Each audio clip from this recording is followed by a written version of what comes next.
ये कहानी है एक ऐसी जमीन की जिसे लोग केजीएफ के नाम से जानते हैं और उस जमीन पर राज करता था रॉकी भाई। रॉकी कोई आम इंसान नहीं था, वह एक खतरनाक डॉन था जो हर दिन एक नए गांव पर हमला करता, वहां का सारा सोना, हीरे जवाहरात लूट लेता। उसका खौफ धीरे धीरे आसमान छूने लगा था। हर कोई उसका नाम सुनते ही कांप उठता। लेकिन कहते हैं ना, अत्याचार जब हद पार करता है तो भगवान एक रक्षक जरूर भेजता है। इस कहानी में वो रक्षक था राइस्टार। वह रहता था एक अद्भुत गांव में जिसे लोग सोने की नगरी कहते थे। यहाँ हर इंसान के पास सोने की बाइक, सोने की कार थी। हर मोड़ पर दौलत बिखरी हुई थी। उधर रॉकी भाई एक आदमी को बेरहमी से मार ही रहा था कि तभी उसका एक आदमी आता है और कहता है, मैंने एक ऐसा गांव देखा है जहाँ के लोग सोने की गाड़ियों में चलते हैं। ये सुनते ही रॉकी भाई की आंखों में लालच चमक उठा। उसने तुरंत अपने गुंडों को भेजा। गांव में उस वक्त मेला लगा था। लोग खुशियों में डूबे हुए थे। तभी अचानक बम गिरने लगे, चीखें गूंजने लगी। रॉकी के गुंडों ने पूरे गांव पर कब्जा कर लिया।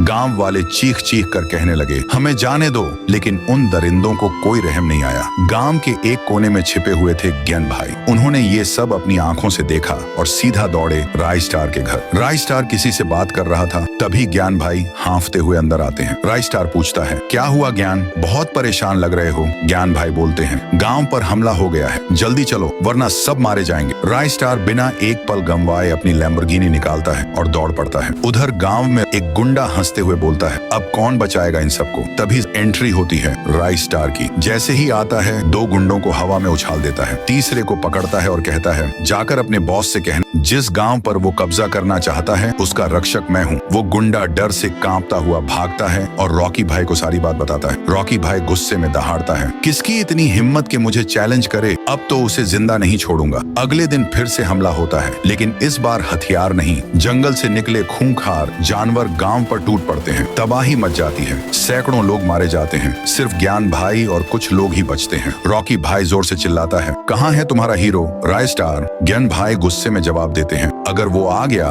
तो तू भागेगा। फिर वो आसमान की ओर देखकर जोर से चिल्लाते हैं, राइस्टार। एक बिजली की चमक और उसी में एंट्री होती है राइस्टार की, कोई सुपर हीरो की तरह धमाकेदार अंदाज में। रॉकी और राइस्टार आमने सामने खड़े होते हैं। रॉकी कहता है, चुपचाप ये जगह मुझे दे दे वरना मुझसे छीनना पड़ेगा। राइस्टार मुस्कुराता है, दम है तो लेके दिखा। और फिर शुरू होती है एक ऐसी भयानक लड़ाई जैसे धरती फट पड़ी हो। हर पंच पर जमीन कांपती है, हर वार पर चिंगारियां उड़ती हैं, धुआं छंटता है। रॉकी भाई हार चुका होता है, जमीन पर पड़ा होता है और राइस्टार एक सच्चे हीरो की तरह खड़ा होता है।